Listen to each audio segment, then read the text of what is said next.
my name is Tom Coleman, and I'm here today to interview Laurie Marchot, Director of the Fletcher Farm School for Arts and Crafts.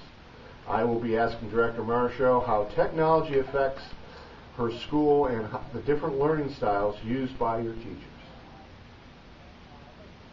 How important do you feel that multimedia technology will impact Fletcher Farm School for the Arts and Crafts' future growth?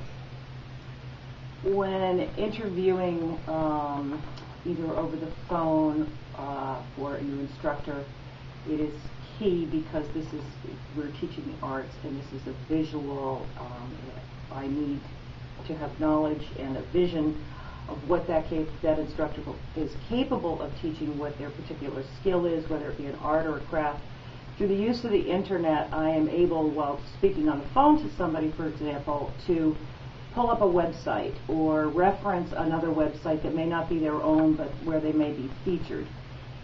Multimedia technology is changing the way that business is done within schools of this type. What are the predominant learning styles utilized by instructors during lesson plan implementation at the Fletcher Farm School for Arts and Crafts?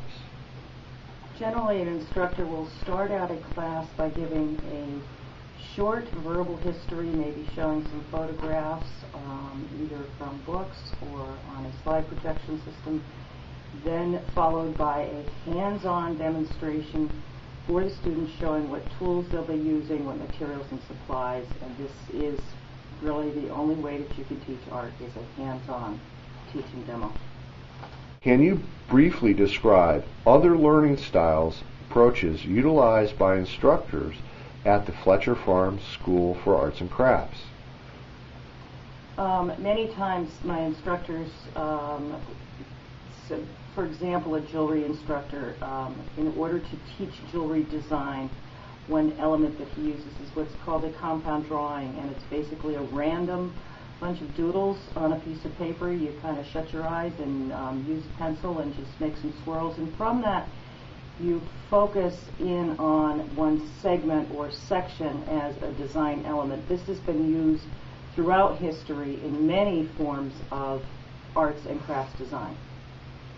When you are working with your hands, whether it be silversmithing using a saw or a repetitive motion of bending wire, a constant motion of punch needle rug hooking, it is a repetitive, it is something that your mind grabs onto.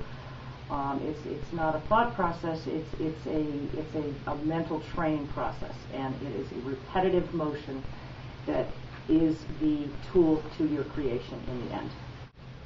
Can you describe different forms of bodily kinesthetic learning used by instructors at the Fletcher Farm School for the Arts and Crafts?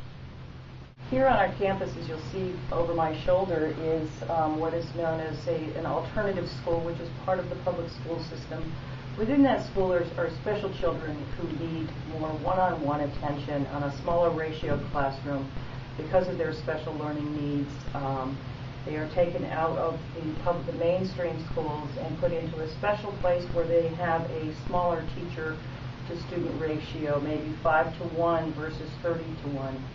These children come over and they visit our school, and they're all fascinated with what we're doing with our hands, which basically is repetitive motion. And these children are coming here. I have 2 young men that work with me, and they're working on rug hooking. This is a great repetitive motion, which is very relaxing and calming, and both boys mentioned how they like the quiet and the calm and the peace and the motion of this technique. Director Marchot, thank you very much for your time and allowing me to interview you here at the Fletcher Farm School for Arts.